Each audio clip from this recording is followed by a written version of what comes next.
Well, I'm beginning something new.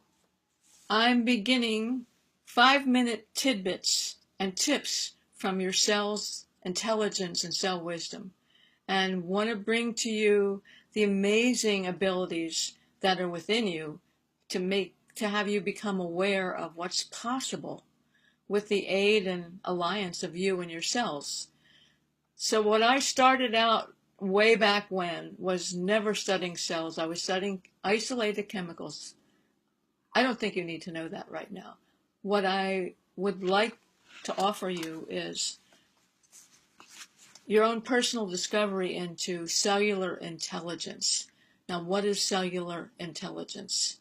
If you think about it, the trillions of cells that make us up, evolved over millions of years from single cell being able to develop its own architecture, the container for life, along with the biochemistry to be able to do the practices of life, to be able to stay alive, to be able to recognize food, to be able to recognize danger, to be able to put together different chemicals to create the stuff that the cell needed to survive. I mean, they're amazingly intelligent.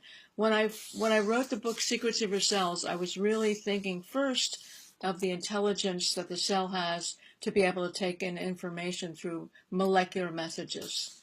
And then the next I thought about, and I'll teach you how the cells do that. Then under that was, but the cells, the cells have a fabric that allow them to respond to what happens outside from the molecular perspective. That's what I was calling cellular intelligence. And once I finished the book and was teaching about the material in the book in more ongoing ways and experiential ways, I started asking more questions, got really curious, and amazed how smart these little creatures are. These trillions of cells that started out as singletons, and were able to come together, collaborate, communicate, and create a body of trillions and trillions of cells.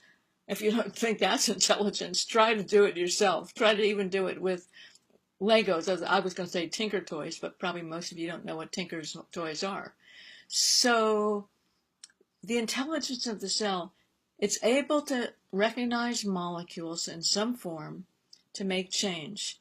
It also is enabled to be able to recognize information that's coming through vibration, like sound waves. It has to, if we did think of our cells, our brains as a computer, we would have different channels for sound waves, what kind of information comes in through sound waves, and then light waves, and then rhythm waves, pressure waves, touch waves, numerous doorways of information coming into the cell.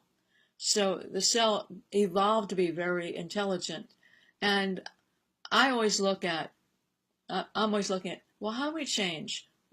How do we change from a negative, depressive state of mind or an angry state of mind to one that's more peaceful, to one that feels loving, the one who is grateful and appreciative for being alive?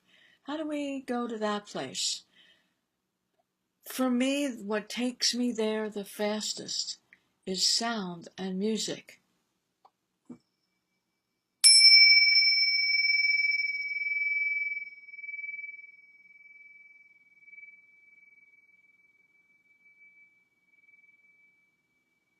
So you have two doorways with sound. You have the entrance, you hear it, you're listening, and then the silence, and you're listening.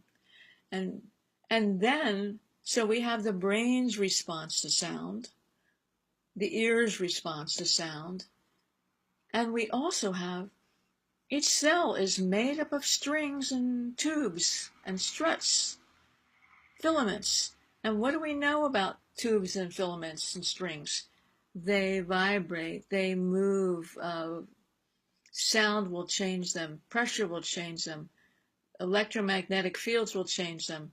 And so we have a structure inside our cells that's able to respond to information.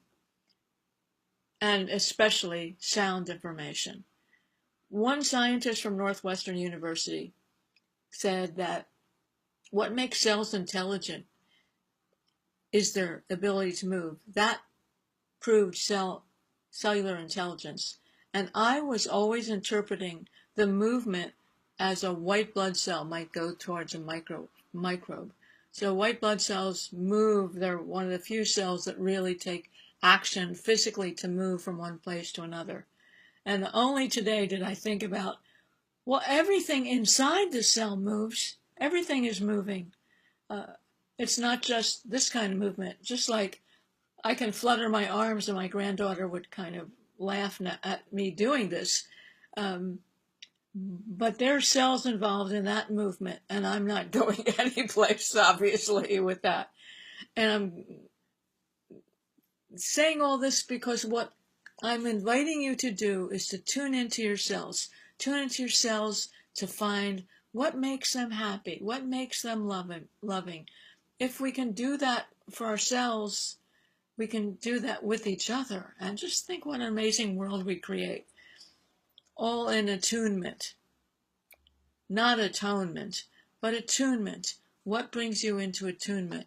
I've been listening to this Music Secrets by Jennifer Thomas for hours during the day. It really keeps, for a while, it keeps me really focused, and I can write, because I'm I'm writing the first chapter of my next book, and it needs to give me some focus to stay with it. And I will be sharing what I'm learning or what I'm writing in this book with you on these tidbits of time from your cellular intelligence. Until next time, this is Sandy Barrett saying goodbye. Check out sondrabarrett.com.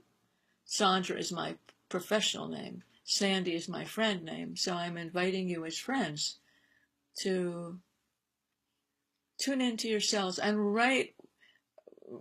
answer this Facebook post or wherever I put this, please, and tell me what music, what sound you used, what did you learn about bringing yourself into attunement.